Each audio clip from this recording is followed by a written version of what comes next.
There's Grant Wiggins, Evan Davinsco, Kip Kinsley, Giovanni Bianco. You are now in the hands of the starter.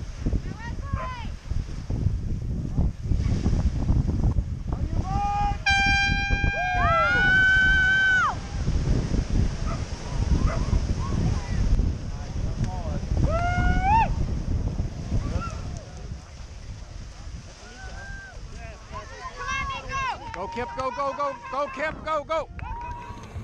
All right, let's get right into it.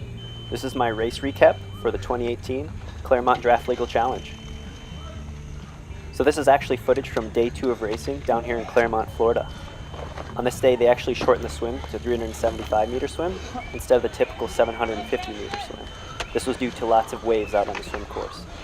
So real shortly, I'm going to be entering the transition zone. I had a pretty good swim here on day 2. My coaches had me working very hard on the swim, so it was awesome to make the second pack of riders, which was exactly where I thought I should have been. So on day 1, my transition didn't go this smooth.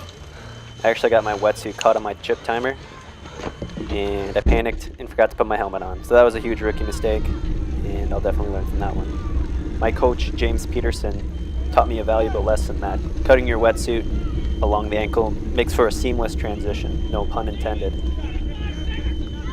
So we're about to take a left-hand bank turn here, and we'll cross the green line on the ground, which allows us to mount our bikes. Come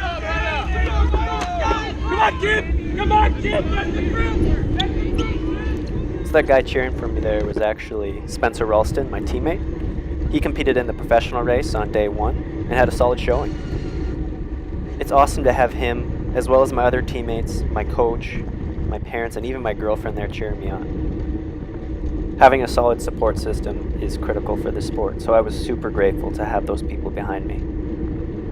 So yeah, now the goal is to get on this group of riders' wheels, start working together, and try to catch that lead group of bikers who broke away from us.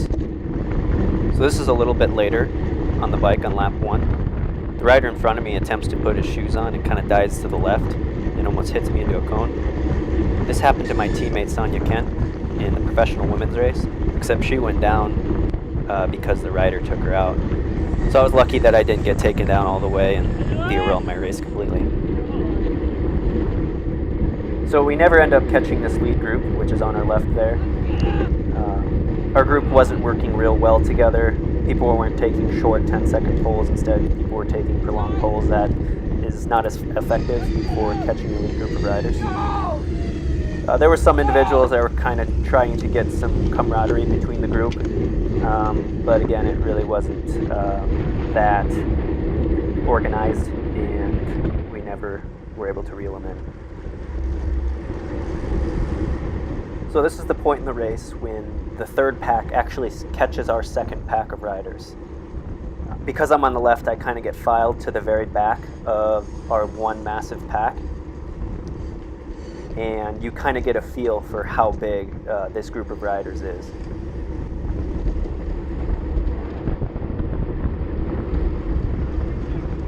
Ideally, I should have filed to the right there when there was an opening on our right and started to work my way back up to the front. Again, it's not real smart to be in the back of a big group of riders because if there's a crash, it's sometimes very hard to avoid that crash. The other reason you want to be near the front is as we hit the 180-degree turns, you lose a lot less momentum. You'll see that I'm on the very tail end of this group, and I come to a near standstill as we take this 180-degree turn.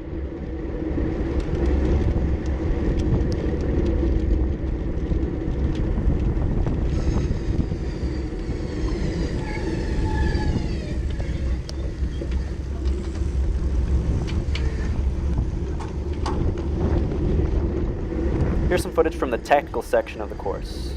This part actually cut through transition. I really struggled with this part of the course. My bike handling skills were pretty subpar. I'd been riding indoors for the last 5 to 6 months, so I haven't really touched on this area. I spent a lot of extra work sprinting out of corners, and moving forward, I'll definitely continue to work on this in my training.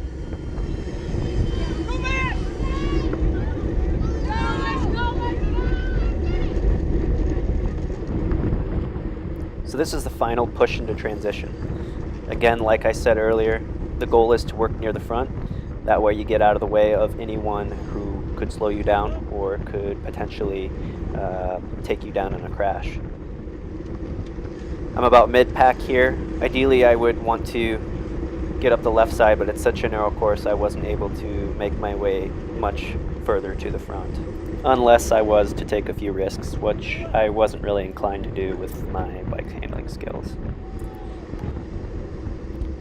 A little bit later on, the person in the red bike, Daniel Pearson, actually gets taken down because someone runs into his handlebars. That happened right in front of me, so I got some good footage of it, but thankfully it didn't take me down as well. So it gets pretty hectic in here when 30 plus riders all try to enter in transition all at once. I'll let you guys just enjoy the carnage.